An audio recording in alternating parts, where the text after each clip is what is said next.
If your Xbox One wireless controller won't charge when connected with a USB cable, there are several things you can try before taking more drastic measures.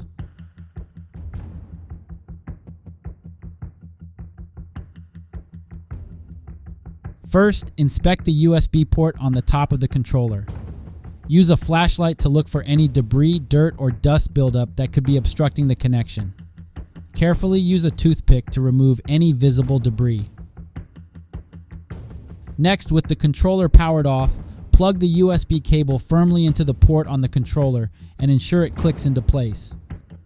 Try wiggling the cable to verify it's making a solid connection. Also try plugging the cable into different USB ports on your console.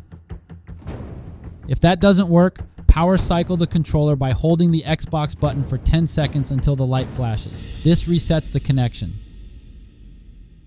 If you have a spare USB cable, try that one instead to rule out issues with the cable. And check that you are using a data transfer USB cable, not just a basic charging cable.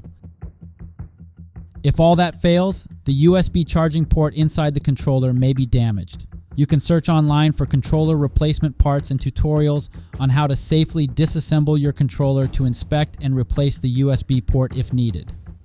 With some basic troubleshooting, you should be able to get your wireless Xbox controller charging over USB again. But if not, controller repairs or replacements are an option.